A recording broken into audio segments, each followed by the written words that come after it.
Ok, muchachos, muy buen día a cada uno de ustedes. Los que tienen los celulares que no están utilizándolo para lo que es la clase, sírvanse guardarlos, por favor. Ok, estas clases, por lo menos de santuario, a partir de la clase anterior, ya queda reseñada para ustedes. Entonces no me venga alguien a decir, es que estoy grabando la clase, pastor. ¿Ah? Ya está grabándose. Y no en cualquier celular. ¿Okay? No en cualquier celular Xiaomi, nada de eso, un buen celular. Ok, habíamos quedado en la distribución. Por favor, revísenme los apuntes. Ok, vamos a estudiar lo que la mayoría de los creyentes adventistas más estudian. Cuando son varios los muchachos que han pasado por acá, y entonces cuando uno les pregunta en el momento de la clase del santuario, de dar inicio, ¿usted ha estudiado el santuario? Sí, sí, a mí me gusta, yo he investigado y tal. Y resulta que lo que más se detienen es en lo siguiente. Esta es la descripción. Tenemos por este lado, vamos a colocar las tribus. Búsquense, por favor, Números.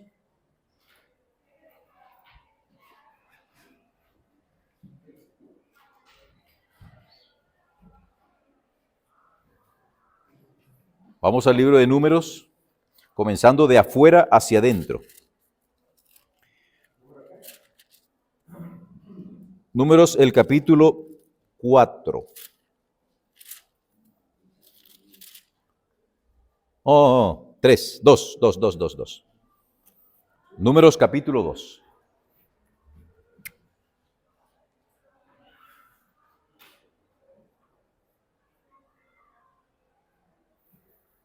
No me sigan acá que acabo de cometer un error pictórico. Monumental, de 3 pisos. Esto está por acá.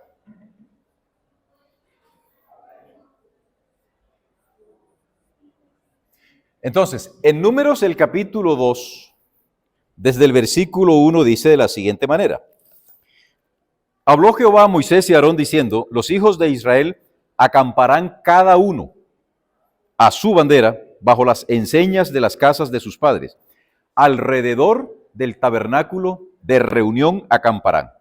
Estos acamparán al oriente, o sea, al este, la bandera del campamento de Judá. ¿A dónde quedaba el oriente? Donde sale el sol. Entonces, si es donde sale el sol, vamos a ubicarnos nosotros espacialmente acá. El norte queda hacia allá. Ya.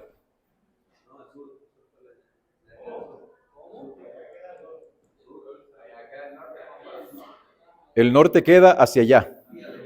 Hacia allá. Sí, el norte queda hacia allá. Norte, sur, norte, oriente, occidente. Si nosotros queremos traslapar este asunto, tendríamos que voltearlo todito. Y vamos a voltearlo, porque algunos le van a decir que, pero dejémoslo de este tamaño. Aquí está. ¿Dónde queda oriente acá? Norte queda allá. Oriente queda aquí arriba. Bien, entonces vamos a ver el oriente de este lado. Según el reloj, oriente, occidente, norte y sur. Vamos a ver si el asunto nos da.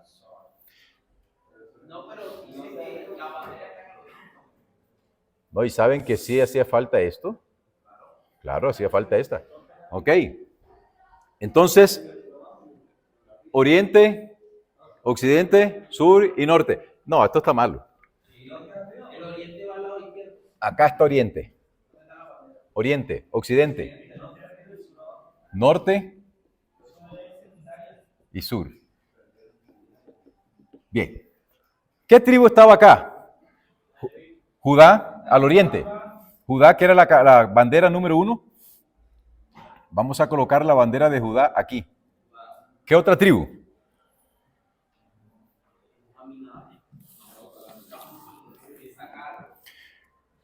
Junto a la Isaacar. Luego, Zabulón. Estos acamparían al oriente. Nos vamos entonces a los que van a acampar Al sur, Rubén. Entonces vamos a colocar la bandera de Rubén acá. Sigue Simeón y Gad. Y Gad. Luego nos vamos al versículo 18, al occidente, Efraín. Vamos a colocar la bandera de Efraín por acá. Luego sigue Manasés. Y nos vamos al norte. Dan.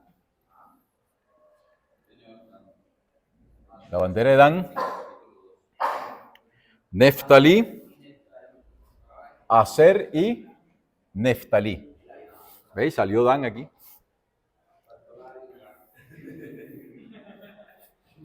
¿Faltó quién?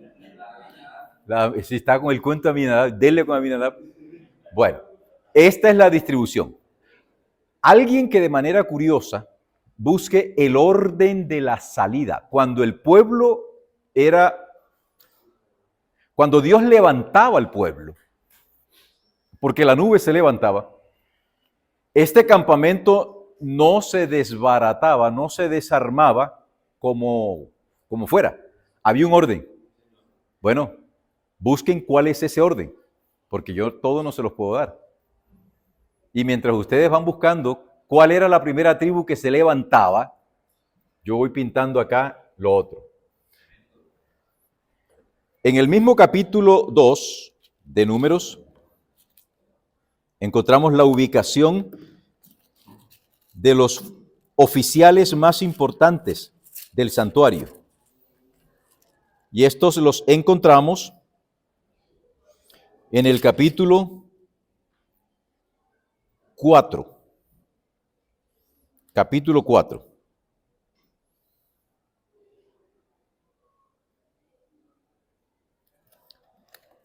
Ya tenemos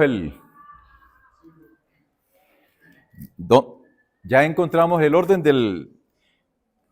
de cuando el campamento debía moverse.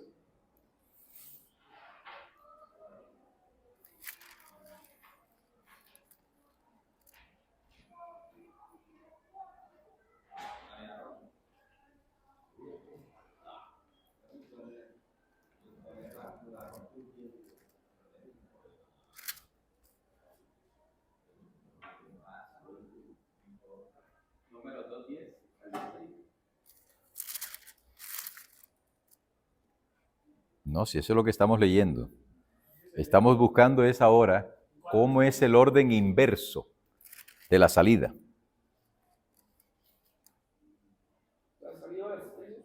Sí, cuando la nube se levantaba, el pueblo desarmaba.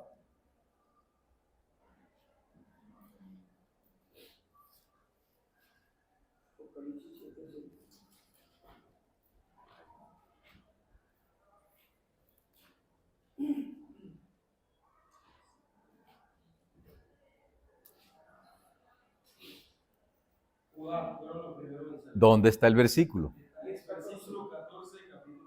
Muy bien. Números capítulo 10, versículo 14, presenta ahora el orden de salida. Incluso esto lo utilizamos en los guías mayores, en los conquistadores, en los aventureros. Se debe observar este orden y normalmente es así. Un campamento bien establecido no se asienta a la topa tolondra de manera desordenada. Hay un orden. Y si se va a levantar el campamento, tampoco se levanta con el desorden, porque la Biblia tiene un orden aquí muy interesante. Tengan eso en cuenta, señores pastores, el orden con el que el tabernáculo se levantaba. Ahora vamos a ver la ubicación de los oficiales. Vamos a pintar ahora el santuario. Tenemos el atrio propiamente dicho.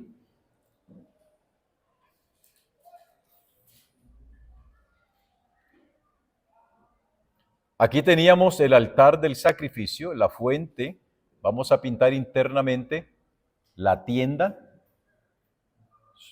con su velo, el arca del pacto, la mesa de los panes, el altar del incienso y el candelabro. Señor, ¿hay un error? ¿Dónde estaba el candelabro? No en eso, sino en el tema de la geolocalización. Ajá. El oriente y el occidente están al revés. El oriente está al revés. ¿Por qué resulta que es que el adorador cuando iba a entrar daba la espalda al oriente? No, sí, bueno, en este caso sería como que el norte va abajo. Ok, eso no sería ningún problema. Sí, sino que, o sea, Pero entonces, al mover el sur, movemos todas las tribus. Pero no, es importante esto tenerlo en consideración porque hay un mueble que nos indica dónde está el norte. Hay un mueble que nos indica dónde está el norte y tiene que coincidir con la ubicación de las tribus. ¿Sí? Yo creo que nos va a tocar moverlo. Pero veamos. Ok, aquí tenemos el atrio, tenemos el altar del sacrificio, tenemos la fuente, tenemos el acceso al primer velo, al segundo velo, aunque es el primero, y tenemos el acceso, tenemos el segundo velo, tenemos el altar, el candelabro, el altar del incienso, la mesa y el arca del pacto. ¿Dónde se ubicaban los hijos de Moisés? Vámonos al capítulo 3 y leemos de la siguiente manera. Hablando de los hijos de Leví, Gersón, Coat y Merari. Los nombres, estoy en el versículo 18, y los nombres de los hijos de Gersón por sus familias son, y ahí están los nombres. ¿Dónde acamparán los hijos de Gersón? Versículo 23. Las familias de Gersón acamparán a espaldas del tabernáculo, al occidente. ¿Frente a qué? ¿Dice allí? Ah, yo pensé que lo decía. Entonces vamos a colocar acá, estos son los gersonitas. Sigue diciendo el texto bíblico. Vámonos al versículo 27, los coatitas. Ellos acamparán al lado norte, al lado del tabernáculo, al norte. Entonces acá estarían los coatitas. ¿Ah?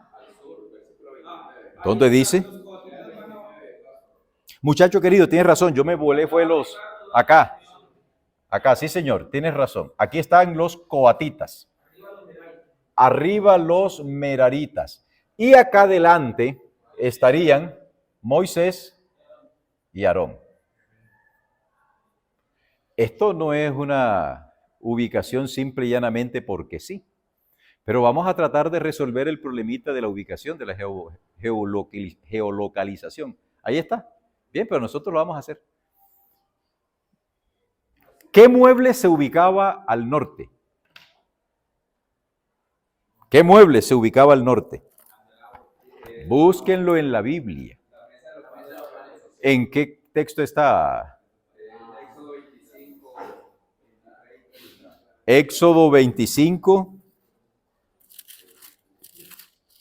Muchas gracias, están participando. Dice el versículo 21. Perdón, Éxodo 25.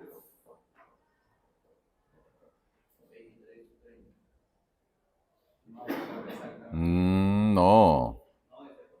No.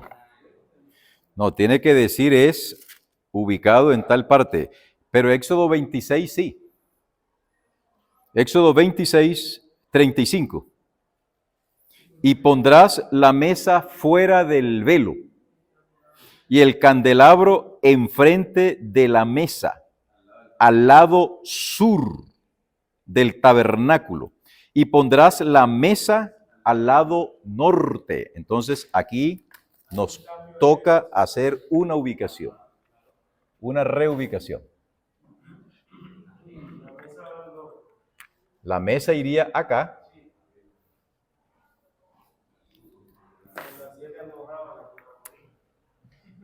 Aquí iría la mesa con las dos pilas y acá iría el candelabro.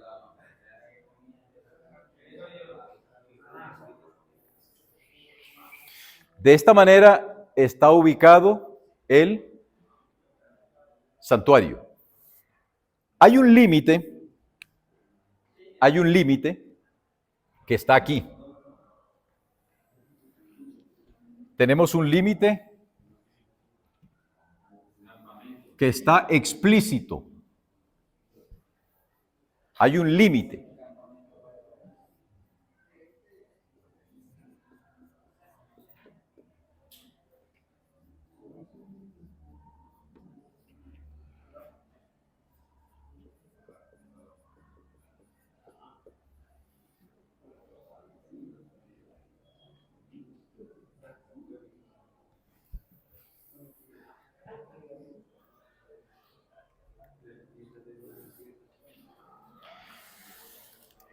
¿Qué encontramos nosotros acá? ¿Cómo todavía sigue perdido? Está procesando.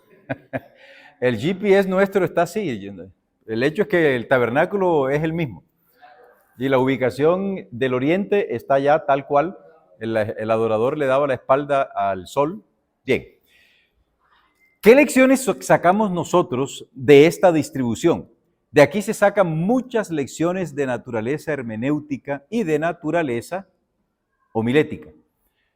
¿Qué representa, en primer lugar, este límite? Vamos a comenzar desde afuera hacia adentro. El santuario o el tabernáculo fue levantado en el desierto. En el desierto confluyen dos fuerzas antagónicas, a saber, las fuerzas demoníacas y las fuerzas divinas. En el desierto no hay vida. En el desierto se configura la muerte. Hipotéticamente hablando, o mejor, figuradamente hablando, acá en el límite del desierto se puede encontrar una persona que es descrita por Primera de Corintios. Vamos a buscar ese pasaje.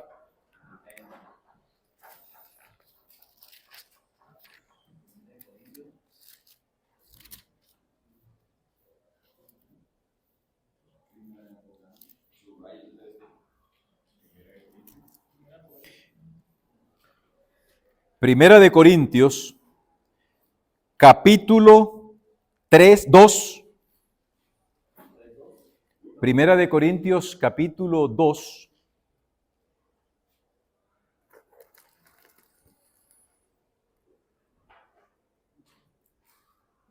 Y leemos desde el versículo 14 en adelante. Pero el hombre natural, en griego se dice psíquicos, y se refiere a un hombre, a un ente, a un ser que está dominado por su psiquis, por su principio vital de vida, o sea, la individualidad. Ese muñequito que ustedes ven allá está representando a ese hombre natural, que posiblemente algunos de ustedes en el pasado lo fueron. No, ya no lo son, lo fueron, porque el hombre natural, el psíquicos, del cual habla el apóstol Pablo aquí, dice, no percibe las cosas que son del espíritu. Volviendo al tema del psíquicos, de ese hombre natural, es el ser humano nacido una sola vez, caído, natural, muerto en delitos y en sus pecados, sin esperanza y sin Dios. Ese es el hombre psíquicos, del cual Pablo viene hablando aquí. Ahora bien,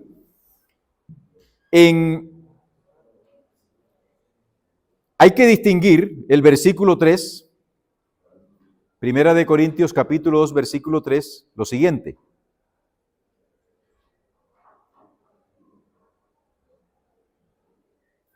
Hablando del hombre carnal.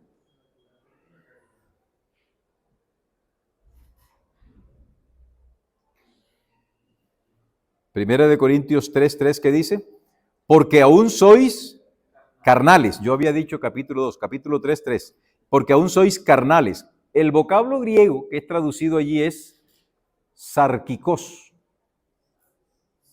Sarkikos. ¿Quién es ese Sarquicos? Bueno, aquí sí podemos meternos si cabemos. El Sarquicos es el joven estudiante de teología, es el miembro de la iglesia adventista que salió del psiquicos, dejó de ser el hombre natural, comprendió un poco la doctrina, amó a Jesús, se bautizó, entró a formar parte de la feligresía de la iglesia, pero todavía perviven en él algunos rasgos de la carne. Es un cristiano que no ha sido sometido, que no se ha sometido plenamente a Jesús, que vive principalmente dominado por sus propias pasiones, por su naturaleza carnal. Todavía, aunque sabe que lo que está haciendo es malo, lo sigue haciendo. Ahora, ese hombre, que vamos a ilustrarlo de manera homilética, porque yo no puedo decir que esto es hermenéutico, este es el hombre psíquicos o el hombre natural. Este es el hombre natural. Que ya vimos, ¿no? Que se dice psíquicos. El psíquicos. Cuando este hombre natural entra al contacto con el pueblo de Dios, este hombre llega aquí. Y vamos a pintar a este hombrecito que se ha bautizado. Vamos a pintarlo aquí por encima, no importa. Este es el hombre Sarquicos. Es el cristiano que ya se bautizó, es el cristiano que ya aceptó a Jesús como su Salvador personal, pero no ha continuado en su proceso. Y muchos de ustedes pueden haber sido así. Hoy no lo son. Continuamos entonces y nos encontramos con el hombre espiritual. Versículo 15 de Primera de Corintios capítulo 2. En cambio el espiritual, y el vocablo griego ahí es el neumáticos. Neumáticos, sí, de neuma, etcétera. Ese hombre, el neumáticos, es aquel cuya vida está reflejada en Dios. Refleja el fruto del Espíritu Santo. Es el hombre, es el joven adventista, es el muchacho teólogo de octavo semestre que se está apartando de los asuntos de la concupiscencia, de la lascivia de los ojos, de los malos pensamientos, de las inclinaciones naturales de la carne. Ese estudiante de teología comenzó a caminar con Dios y ahora este muchacho se encuentra por este lugar y lo llamamos el neumáticos, el hombre espiritual. Pero el hombre espiritual no significa que se olvida de que fue. No se olvida de que fue. El hombre neumáticos no se olvida que fue sarquicos, no se olvida que fue psíquicos. Y por eso está en capacidad de entender a los que, como él, en un momento estuvieron aquí o acá. Cada uno debe preguntarse, porque eso es una pregunta que me formulo. Bueno, ¿qué del hombre carnal tengo yo todavía? ¿Qué de hombre carnal tengo yo? Yo nací en el Evangelio, como muchos de ustedes pudieron haberlo hecho. Eso no nos garantiza en lo absoluto un cambio de mente. En lo absoluto. Usted puede ser pastor y eso no te garantiza el que tengas un cambio de mente. Muy bien.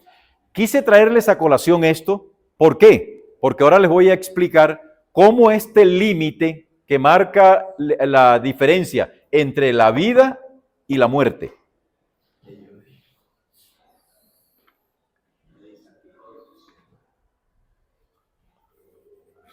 Vamos a eliminar aquí a estos nombres hasta donde sea posible. Y fue posible.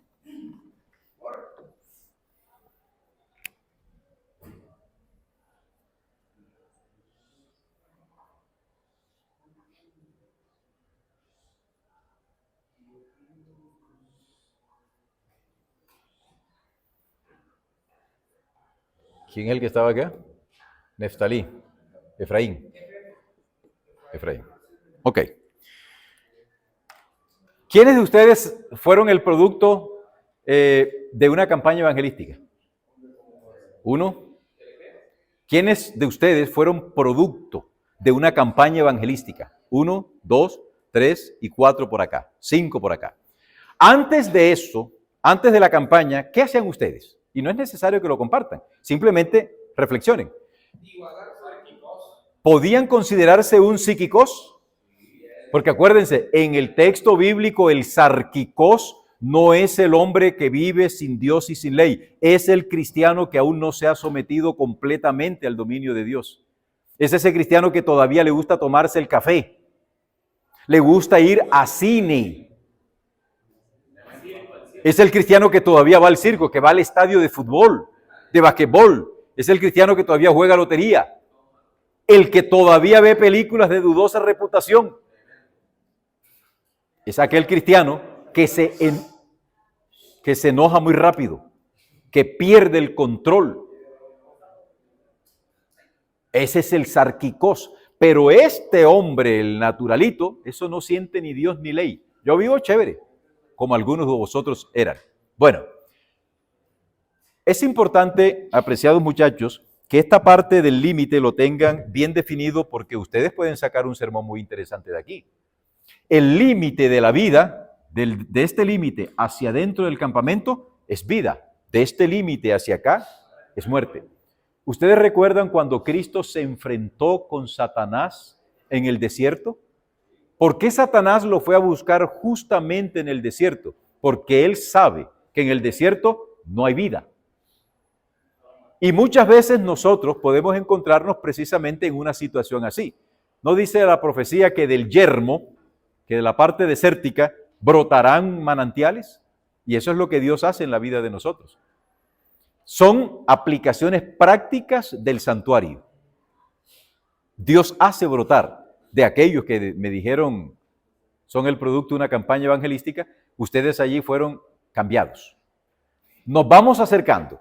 Este hombre se va acercando y entra al campamento.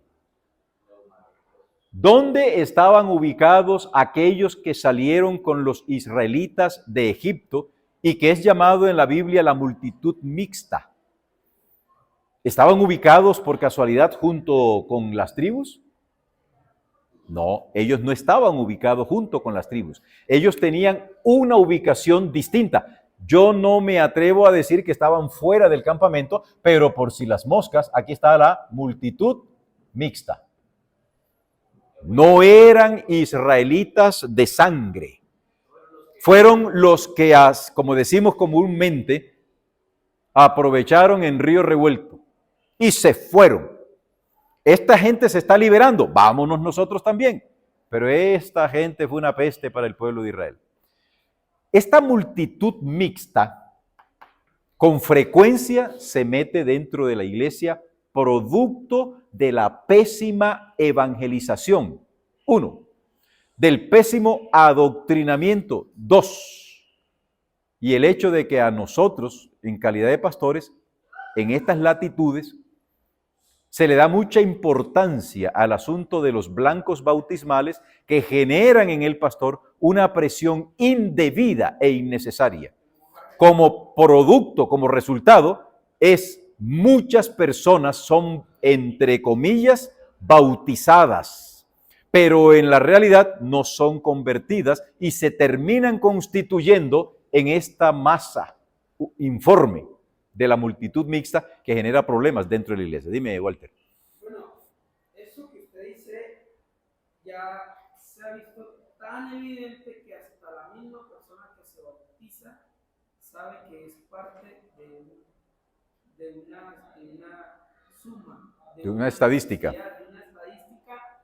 Y no, es que alguna persona me decía en un momento, no, es que me han presionado tanto que yo voy a bautizar como para que ya no me sigan insistiendo, pero así que lo sientan, no. Y se bautizó. ¿Sí? Pero es triste. Bueno, el Señor puede hacer que esa persona, después de bautizar, conozca la realidad de lo que es estar dentro de la iglesia. Espérate, Walter. A Dios, nosotros en ciertos aspectos estamos como los hebreos. Eso que tú dices lo he escuchado mucho, y no por ti, sino porque otros lo han dicho. Dios puede hacer. Pero ¿y entonces, para qué Dios nos dejó a nosotros aquí? Estamos haciendo. No, yo mal preparo a una persona, mal preparo el terreno, voy contrario a lo que dice la parábola del sembrador. Hago lo contrario. Y voy a esperar que Dios ahora haga lo que yo debía hacer. No. Siempre le echamos la culpa a Dios. Estas multitudes mixtas también se le puede decir a los disidentes. Yo a esa... También están dentro de la iglesia. ni están, ni no sé, yo no sé cómo llamar a esos mal llamados disidentes. O sea, podrían entrar ahí dentro de esa multitud. Puede ser, pero yo los ubico más como los Acán, los ubico más como los Coré, los ubico más en el bando de los Coré, porque esta multitud mixta no tenía conocimiento de Dios. En cambio, estos mal llamados disidentes dentro de la iglesia tienen conocimiento de Dios y lo que hacen es tener envidia porque ellos no han sido ubicados en puestos de poder como los tuvo el mismo celo que tuvo Coré. Te garantizo algo, si a esos los dejan como presidentes de campo, se callan y se igualan al resto. Bien, seguimos. Este hombre atraviesa el límite de la muerte, estaba muerto en sus delitos y pecados. Llega el conocimiento de que existe una iglesia llamada adventista. ¿Sabéis que ahorita que vinieron los pares académicos para certificar, para verificar si la maestría que estamos proponiendo cumple con las condiciones que nosotros mismos dijimos que tiene? Uno de ellos, que es un cura, un sacerdote, un doctor en teología de la línea católica, dijo: yo no sabía quién eran los adventistas, los había oído, pero me voy de aquí con una convicción grande. Ustedes son un pueblo serio, ustedes son una iglesia muy organizada y son pertinentes y coherentes con el discurso que ustedes tienen. Una de las cosas satisfactorias que tiene la teología católica en particular es que ellos son lo suficientemente valientes en admitir que si el cambio del sábado por el domingo se realizó, no es por hacer esas maniobras exegéticas que hacen los pentecostales o los protestantes. Ellos dicen: nosotros cambiamos el sábado por el domingo porque nosotros tenemos la autoridad. Punto. No hay un solo texto bíblico que lo diga. Pero así lo hicimos y porque nosotros tenemos la autoridad. Y cuando nosotros hicimos el cambio, no existía ni un solo protestante. 500 años antes de que existiese un protestante, ¿cuál 500 años? 1000 años antes de que existiese un solo protestante, ya nosotros habíamos hecho el cambio del sábado por el domingo. Los católicos son, por lo menos el teólogo católico, es más consciente de que hay muchas cosas que no soportan en su teología la investigación bíblica. Así que cuando un hombre llega al conocimiento de la iglesia adventista, nosotros tenemos una responsabilidad. Estoy hablando de la parte homilética. ¿Qué ven en nosotros? ¿Qué van a ver en nosotros? Hay muchos que han dicho que yo quedé, pero feliz. Cuando yo llegué a una iglesia, yo venía de una familia disfuncional y unas señoras todas viejitas, todas queridas, me recibieron en la iglesia, me abrazaron, me hicieron sentir en familia, me llevaron, me sentaron en un puesto y desde ese entonces yo no he abandonado la iglesia adventista porque esa recepción que me dieron para mí fue significativa. Otros tienen lo inverso. Yo fui a una iglesia, no me recibió nadie, nunca más volví. Entonces la congregación determina mucho. Ahora bien, cuando yo me voy al plano del campamento israelita puro y duro de los tiempos de Moisés, a este campamento no podía entrar Había un límite definido hasta en los tiempos de Jesús.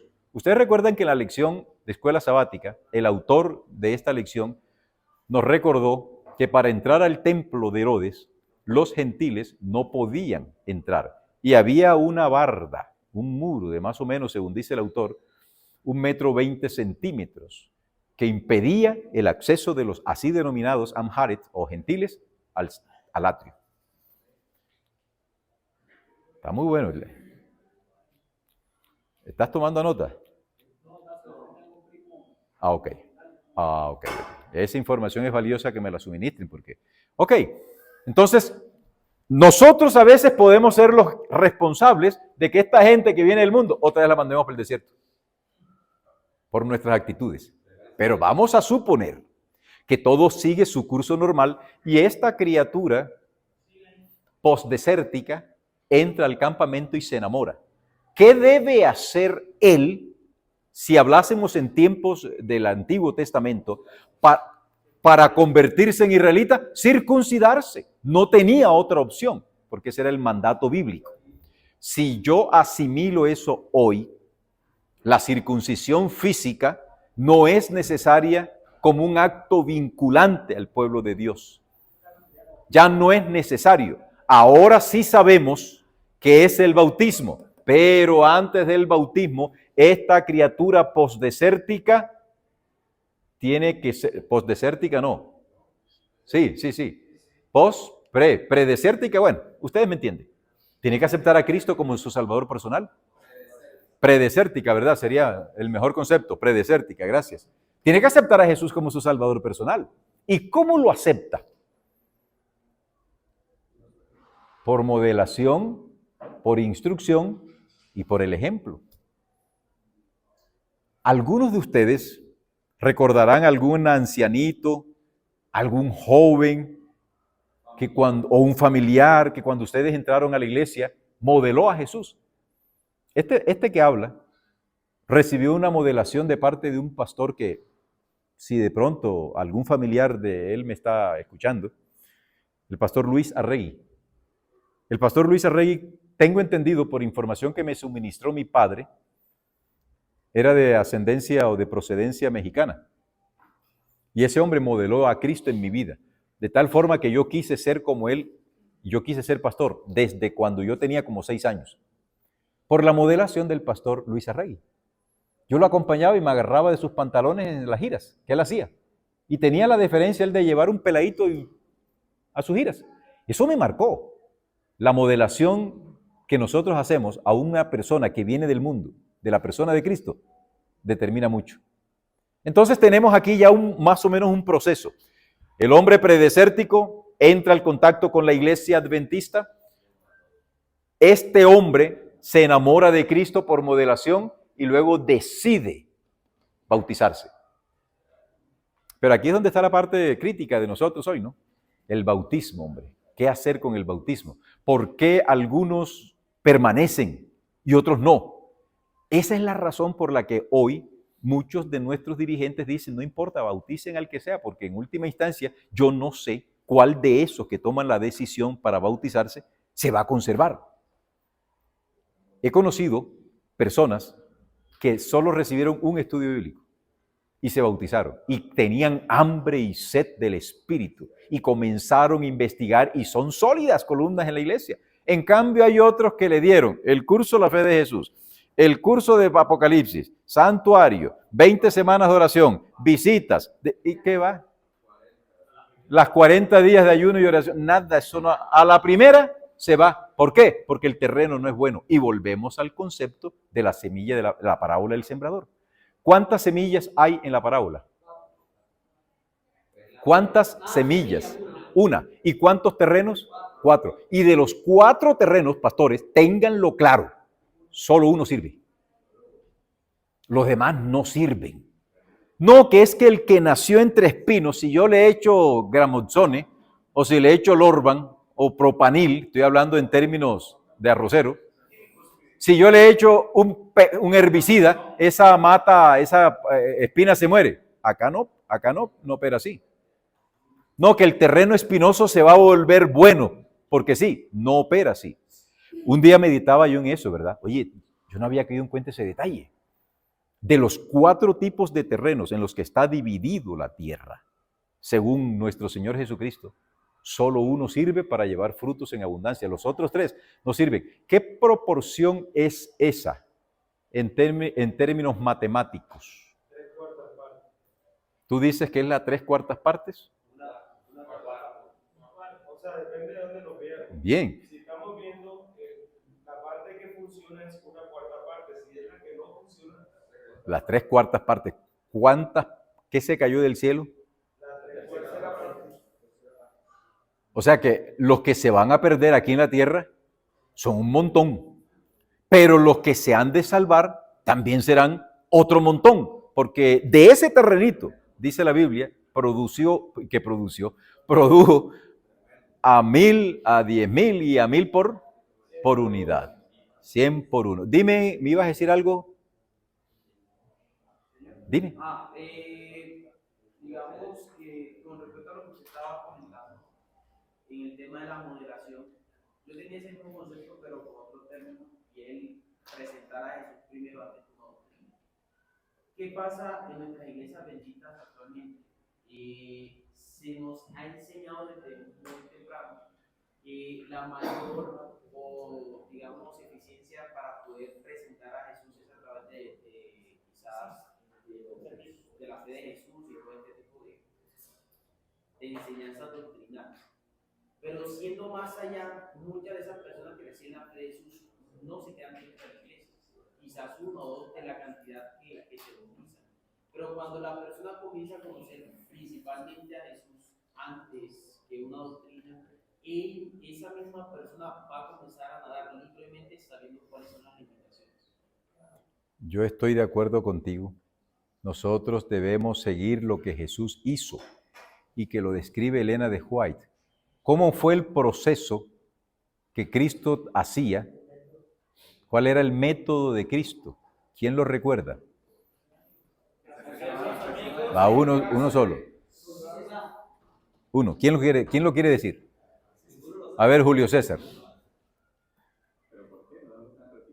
No, usted dijo que lo sabía. ¿O hay alguien que se lo sabe? A ver, señálame aquí, por favor, a este muchacho. Ten la bondad para que el público sepa que hubo profeta en Israel. Ajá. ¿Qué más? La segunda era tenía simpatía con él. Ajá. La tercera era suplía su necesidad. Ajá. Ganaba su confianza, suplía su necesidad. Y la última, Sígueme. Ese método no falla. Pero lo que tú dices es muy cierto. A veces hay adventistas tan recalcitrantes, somos a veces tan odiosos con el tema de la ley, de la comida, del sábado y no me comen en clase.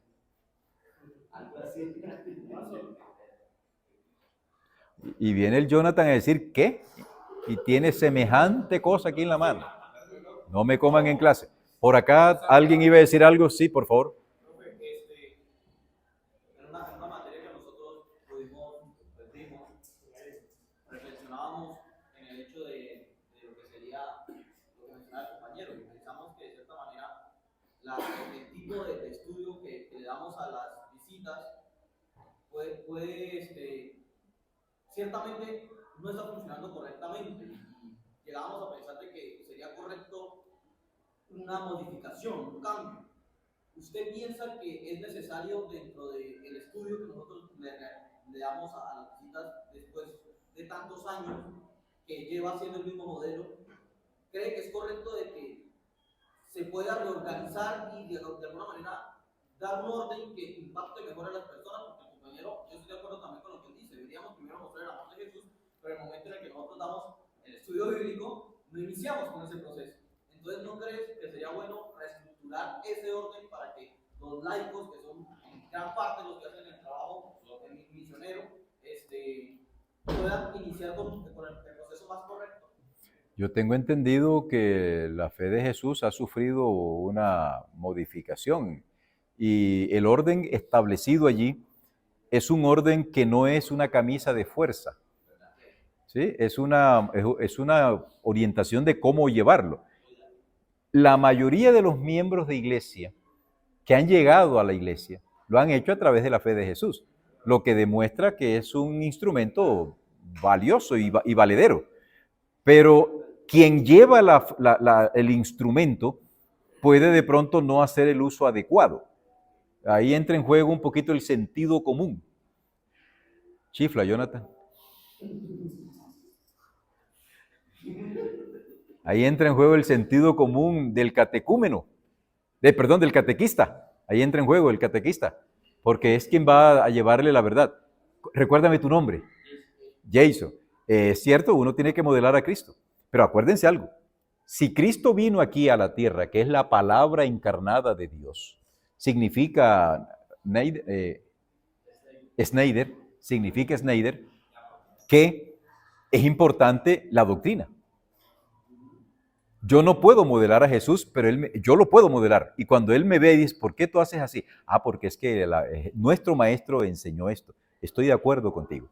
Sí sería prudente, ¿verdad? Yo no me considero el especialista en esto de la organización temática. Soy teólogo sistemático y lo miro siempre desde el aspecto doctrinal. Pero hay un aspecto vivencial que es más significativo. Entonces, yo concluyo esta pregunta tuya que si la fe de Jesús ha dado resultados dentro de la iglesia es porque ha recibido, pienso yo, el beneplácito divino de un orden establecido sin que sea una camisa de fuerza ni una ley de Media y Persia que no se pueda alterar. En algún momento usted lo puede hacer conforme a su necesidad, ¿viste? Bueno, seguimos entonces acá. Ya tenemos a este hombre que ha estado por acá, se enamoró de Jesús y ahora se bautizó. ¿Qué se espera de este hombre? Que entre ahora al lugar santo y comience a ser luz, pero antes de esto debe comer. Debe comer de la palabra de Dios.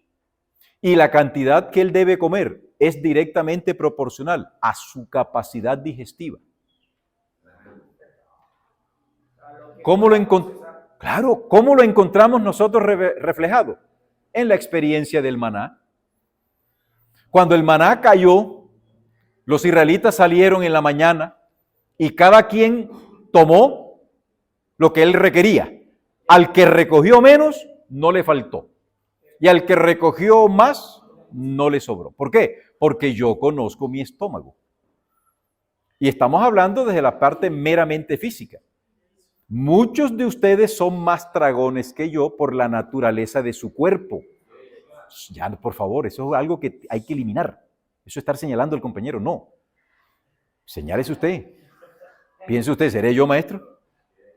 Pero estoy hablando, humanamente hablando. Es así. Ustedes me ven aquí flaco. Pero yo como. ¿Por qué no engordo? ¿Por qué yo no prospero? Porque mi metabolismo a lo mejor es así. Es muy alto. ¿Sí? Pero hay otros que con el suspiro se engordan.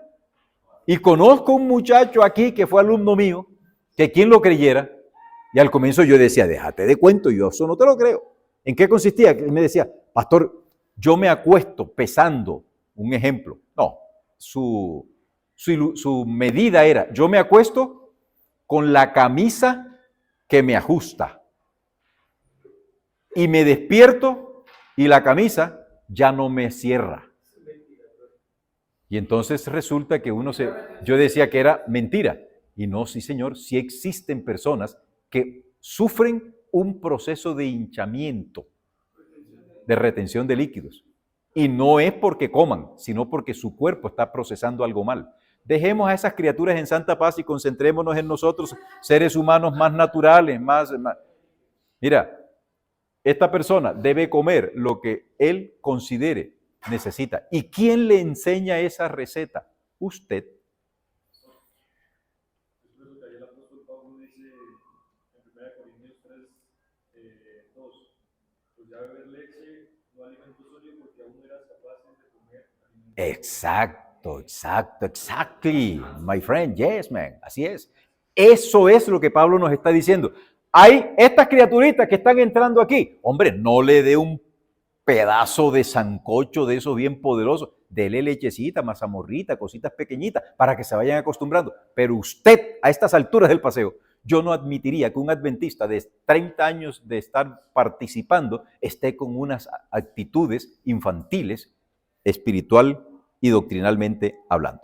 Ok, a esa persona se le da el alimento, se le dice dónde consigue el alimento y se le invita para que dé luz, para que refleje y para que se vuelva ahora un discipulador. Busque personas como él lo fue. Y aquí nos encontramos con el caso de Mateo. Mateo es el único de todos los evangelistas que sufrió en carne propia el desprecio que sobre él caía en su momento cultural. ¿Qué era Mateo? ¿Era judío? Claro que era judío. Mateo era judío. Lo que pasa es que él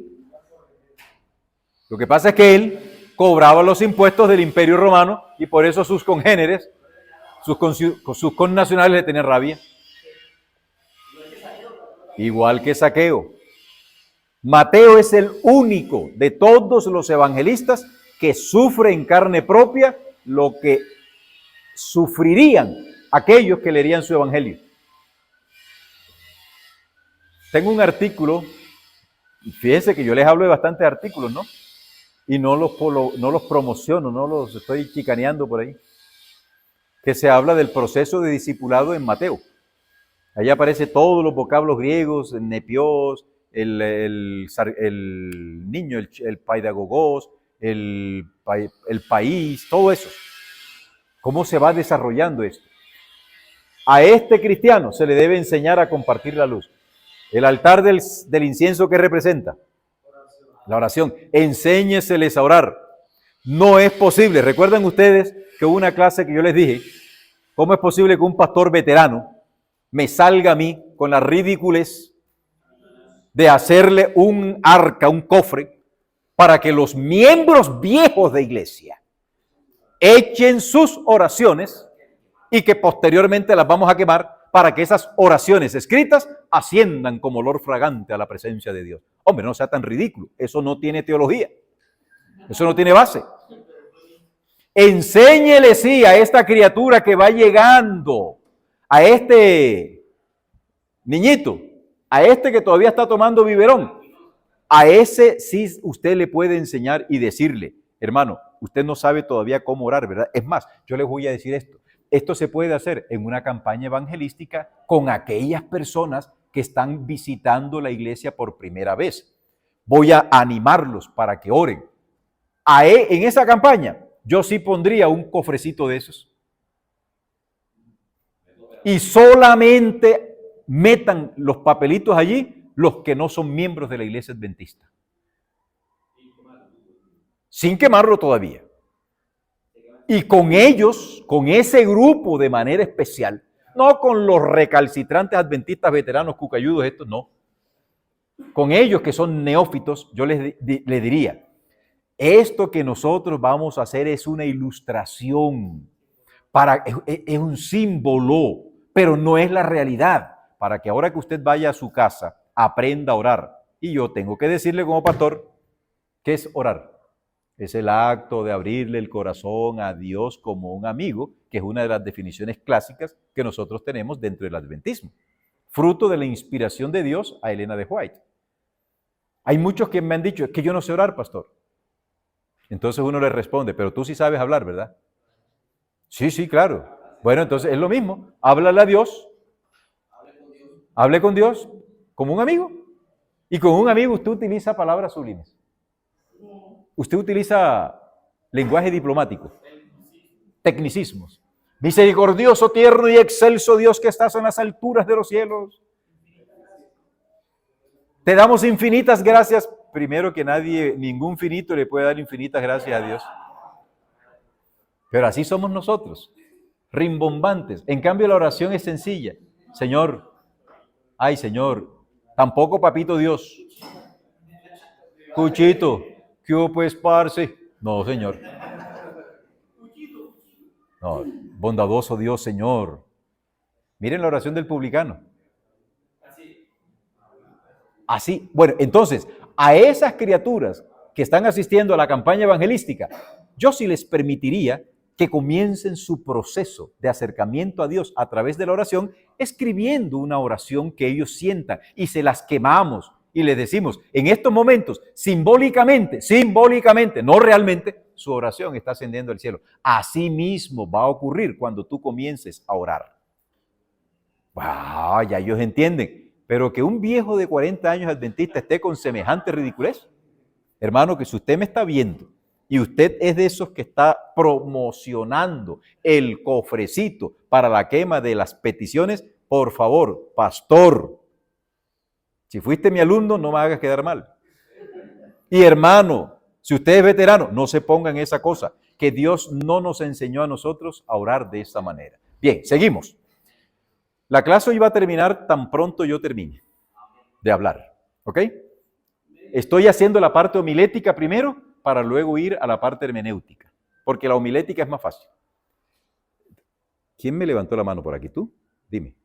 Profe, usted estaba mencionando algo que para mí es importancia, lo que es la oración.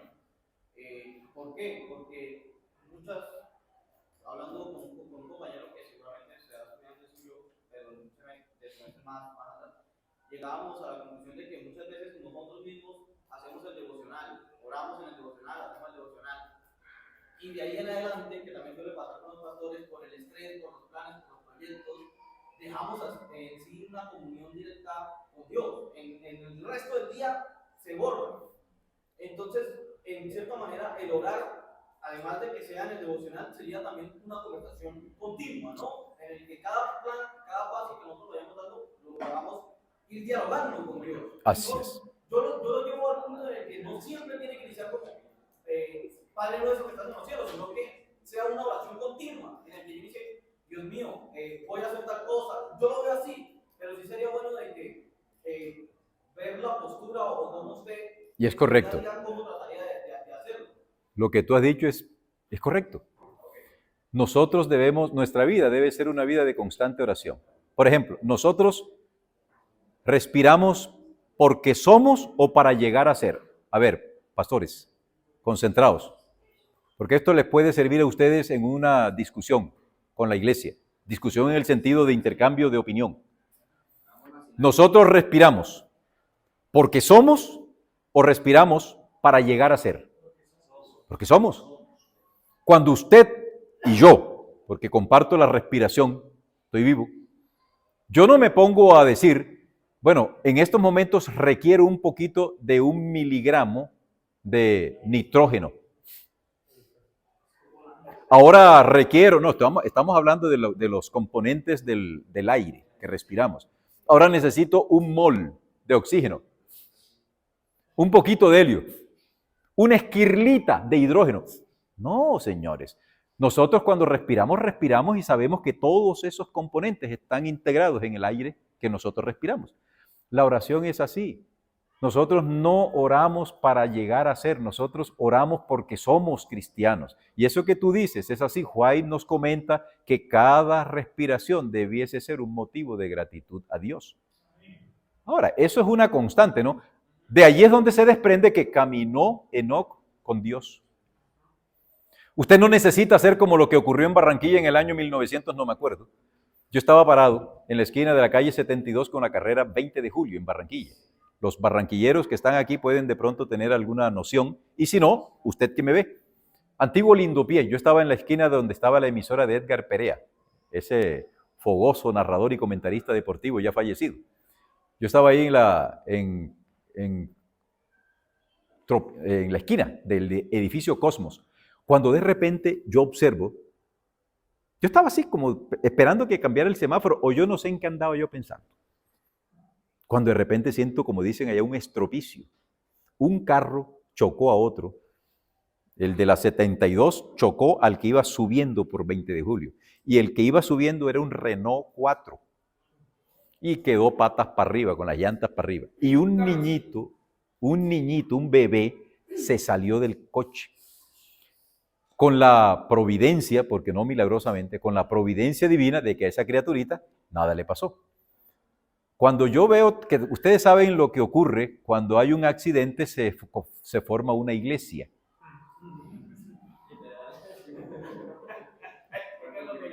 Se forma una iglesia, sí, porque ese es el sentido de la palabra asamblea o iglesia, una concurrencia de. Quien convoca es el accidentado y el poco chismoso es la concurrencia.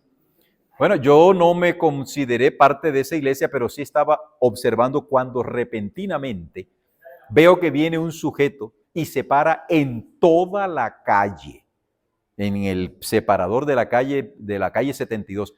y se arrodilló, levantó las manos al cielo y comenzó a orar, pero a voz en cuello. Cuando él estaba dándole gracias a Dios por lo que había visto. Acá en mi cabecita yo dije, ay Señor, gracias porque cuidaste a ese bebé.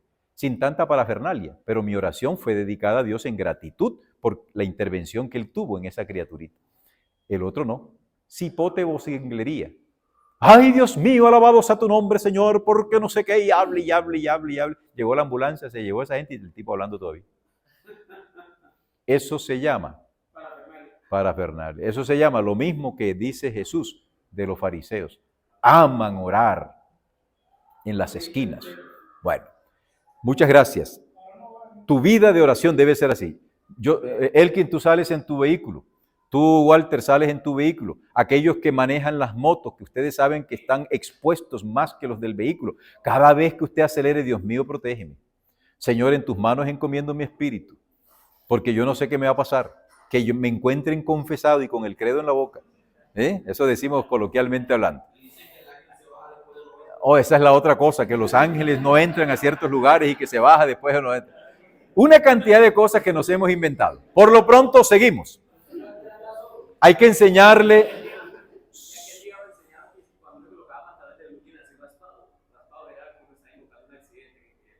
¿Quién dijo esa barbaridad? Una barba.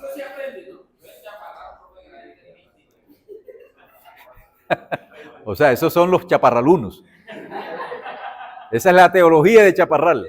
Pero que viva Chaparral. Muy bien, seguimos acá. Una vez que este hombre que viene del desierto ha llegado acá, se encuentra otra vez con la persona de Cristo. La clase pasada les indiqué que el velo que está allí dividiendo el lugar santo del lugar santísimo representa la encarnación de Jesús, mientras que esto representa el sacrificio de Jesús. ¿Cuál es la diferencia entre la encarnación y el sacrificio? Aparentemente hay una diferencia, pero sin una no se da la otra. El sacrificio requiere un sine qua non de la encarnación de Cristo. Sin esta encarnación no hay sacrificio. Pero el hombre otra vez se vuelve a encontrar con Cristo, pero esta vez se encuentra con la persona de los ángeles. En el velo había querubines que estaban elaborados en obra de orec. Eso voy a ver, se los voy a dar más adelante. Lo que es el orec, lo que es se me fue ahorita la onda.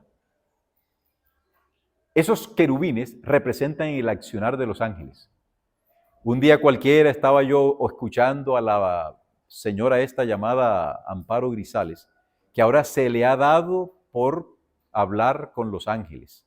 Ella tiene todo un formato, Snyder, todo un formato para que tú te puedas comunicar con tu ángel guardián. ¿Con quién cree usted? Sí, ella es brujísima también. ¿Con quién cree usted que se están comunicando estas celebridades? Con el mismísimo diablo, con el mismísimo con el que se le apareció a Saúl. A estas criaturas nuevas, usted le debe indicar que los ángeles son en la realidad servidores, mensajeros de Dios, y son ellos los que llevan las oraciones. Aquí entraríamos en otra teología sistemática, y es la angelología, pero como esto no es teología sistemática, tenemos que detenernos aquí, ¿bien? La angelología, el estudio. Aquí encontramos cristología, bibliología, cristología, neumatología, cristología, patrología. Aquí encontramos todo el estudio de la deidad. Y junto con la deidad están sus fieles coequiperos, que son los ángeles del Señor. Los ángeles del Señor. La angelología. Nunca los ángeles están fuera del contexto del plan de la salvación.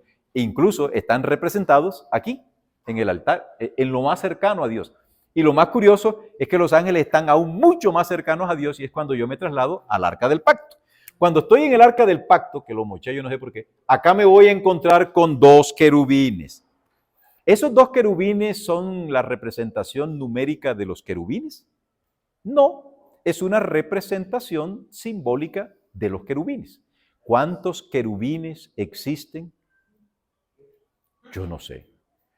Por allí escuché una disertación de alguien que se daba la pela que solamente eran tantos querubines. Entonces yo pensaba en mis adentros.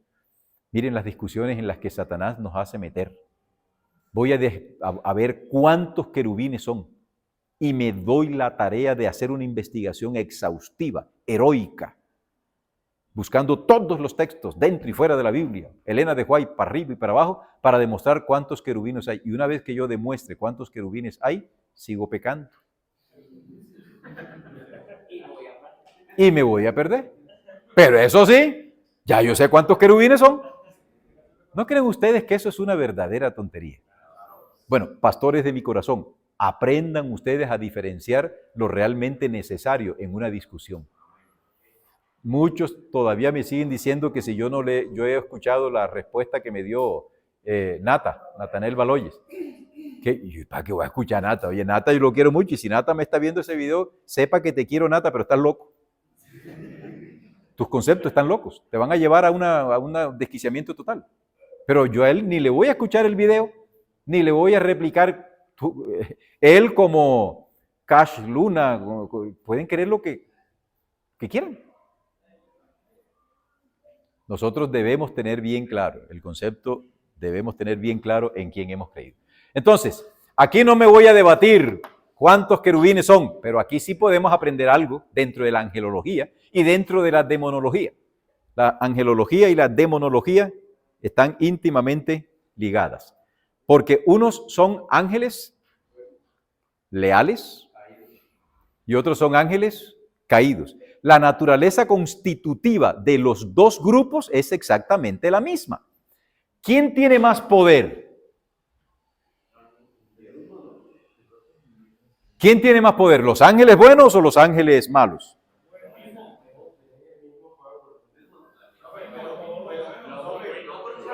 Esta es una pregunta teológica de teología sistemática. Y aquí entran las sinapsis teológicas. Solamente se la formulo para escucharlos. Piensen, piensen, piensen. A ver. La primera clase que nosotros hablamos de la proximidad de Dios con los suyos. Ajá. Y entonces decíamos que mientras nosotros, el ser humano, cualquiera de su creación, se mantiene en contacto con Dios, la gloria divina lo recubre, lo reviste. Okay. Los ángeles caídos portaron esa presencialidad con Dios, por lo tanto, el poder y la gloria que reviste a Dios y a su criatura cuando está delante de él, ellos ya no la tienen. Muy bien. Entonces, en consecuencia, los ángeles que se mantienen cerca de Dios, en la presencia de Dios, revestidos de su gloria y su poder, evidentemente serán más poderosos. Esa es la sinapsis. Me siento complacido de que por lo menos tengo un alumno, bueno, tú me las has muchas veces y tú también, que están haciendo la sinapsis. ¿Por qué les digo yo esa expresión? Porque es que muchas veces responden así, no son esto. Piensa, porque si tú dices esto, estás pasando por alto este otro elemento que es vital en la comprensión.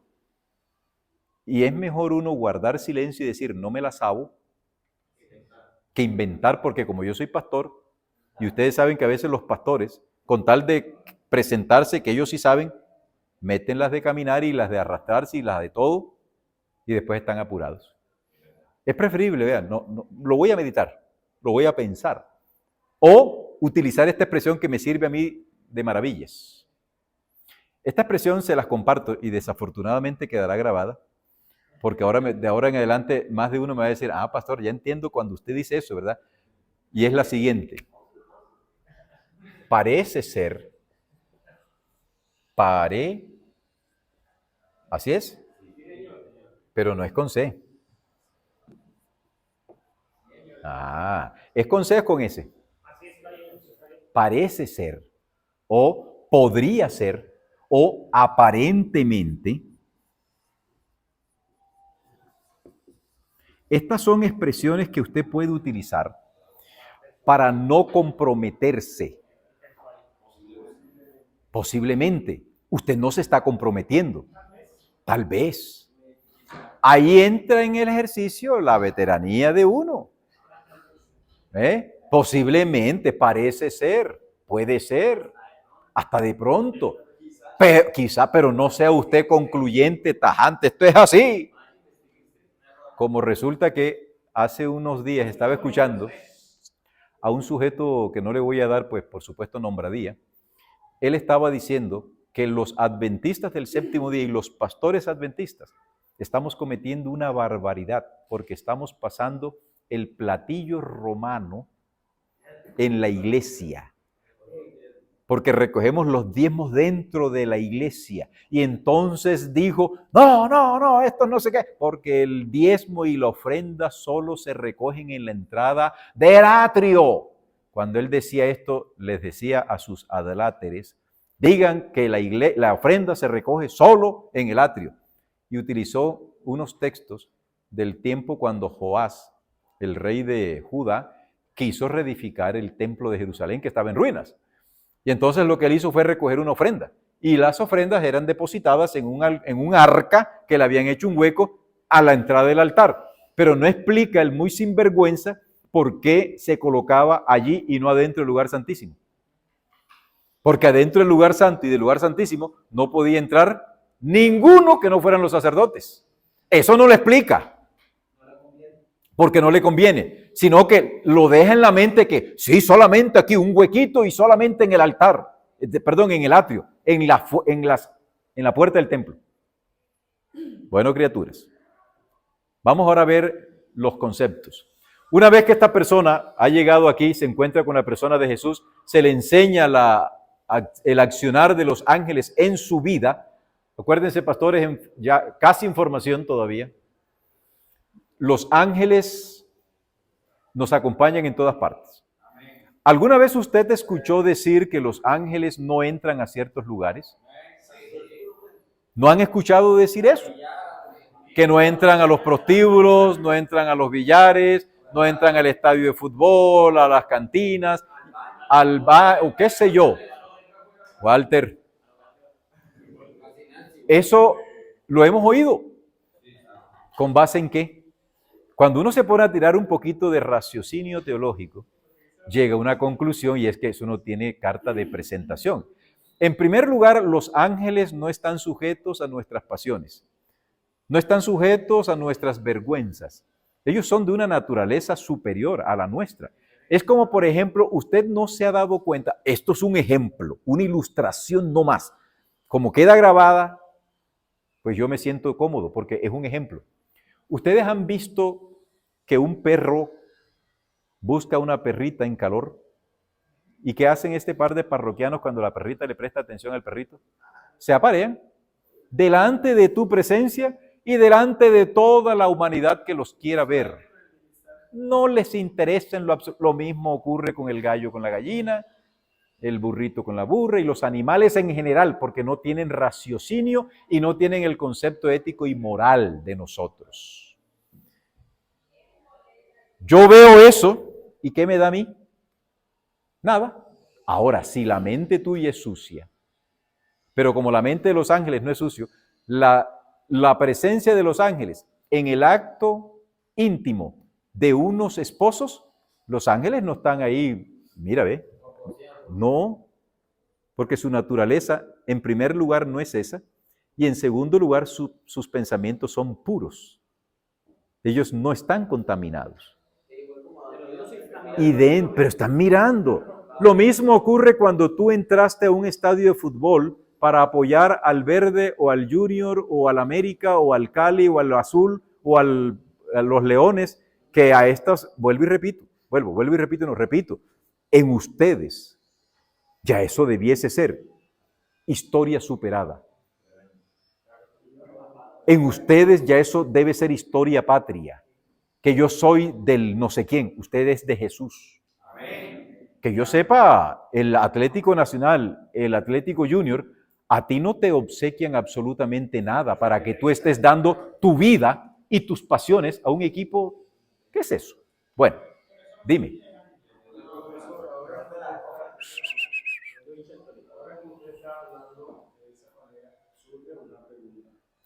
para mí.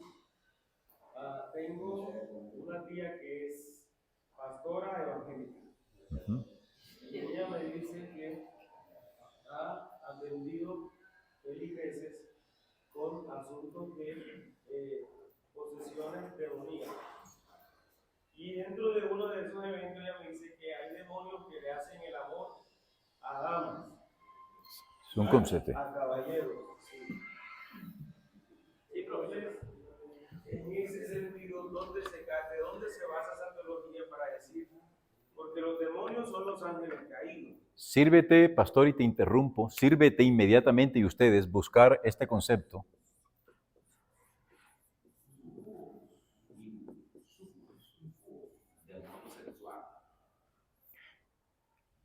Eso es un concepto que viene de la Edad Media, en donde se presentaba de que las demonias, los demonios podían tomar forma de mujer para seducir a los hombres, y estos podían tomar forma de hombres para seducir a las mujeres. Eso no forma parte de la palabra profética más segura y eso se descarta per se, que es el mismo pensamiento que tienen los testigos de Jehová en su teología de Génesis capítulo 6, versículo 1, donde ellos presentan de que esos hijos de los hombres, las hijas de los hombres, se casaron con los hijos de Dios que son los ángeles, y esos ángeles cohabitaron y tuvieron... Eso es una aberración. ¿Sacada de dónde? De un libro espurio de Primera de Enoc. Entonces, no... O sea, ¿yo cómo me voy a dar a la tarea de decirle que está... Y por otro lado, en el mundo, en la teología, en la práctica de la teología pentecoste evangélica, los desórdenes mentales, las conductas producto de nuestra propia naturaleza, son siempre catalogados como una posesión demoníaca. No existe la posibilidad de que haya un desorden mental. No, simplemente son demonios. Yo recuerdo, tenía mi restaurante en Barranquilla y una señora que, como les digo, el sábado era adventista y el domingo era pentecostal. Ella iba a almorzar a mi restaurante, vegetariano, Mi Salud, que se llamaba el restaurante allá. Y el día domingo ella iba a la iglesia y después de su culto venía a almorzar acá. Y un día cualquiera, que no recuerdo la razón, entramos a dialogar de algo que no me acuerdo, pero lo que sí me acuerdo es que ella quiso ponerme las manos en la cabeza para orar. Y yo le dije, no, mi hermana, yo no acepto eso. ¿Cómo que no? Porque la Biblia dice imponiéndole las manos. Y, sí, pero sí hay una razón. Pero usted me va a imponer las manos así porque sí. Ah, es que usted tiene espíritu de contradicción. Vamos a orar para que Dios le quite ese espíritu. Yo le dije, ore todo lo que quiera. Porque yo sí soy crítico en estos aspectos. Yo no me... Bueno, se puso brava, pero yo tenía que tratarla con cariño porque era cliente. Pero cosas por el estilo ocurren. Dime, Elkin. ¿Cuánto quisiera ahí, viéndonos el tema del santuario, ahora que está ahí por la parte de los querubines, y vemos ahí que por eso es que se trata tanto odia lo que es la ley de Dios? Porque cuando nosotros vamos al libro de Ezequiel 22, versículo 13, nos dice que él era un querubín grande y protector.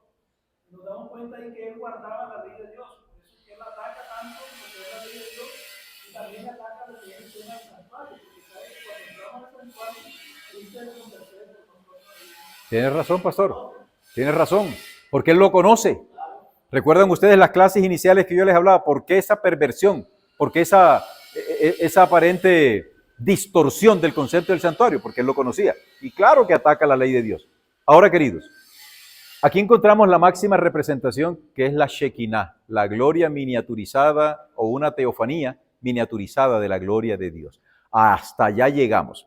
Entonces, hay quienes han visto aquí en este crecimiento una cruz y ustedes lo han visto en el santuario. La cruz viene desde acá, transversaliza esto, llega aquí y entonces está la cruz aquí. Y es verdad, porque toda la economía del tabernáculo apuntaba al sacrificio de Jesús, a través del cual o por medio del que obtendríamos nosotros la salvación. ¿Qué hora es, por favor? ¿Esto se acaba a qué hora? ¿A las 11? Ah, es que ya se va a acabar. Ok, se acabó. Entonces, porque fíjense que todavía esto pica y se extiende. No hemos dado la interpretación hermenéutica de la puerta del atrio, del campamento, de esto, de cada uno de estas estructuras. Entonces las seguiremos viendo la próxima clase con la ayuda de Dios. Bendiciones y que Dios los acompañe.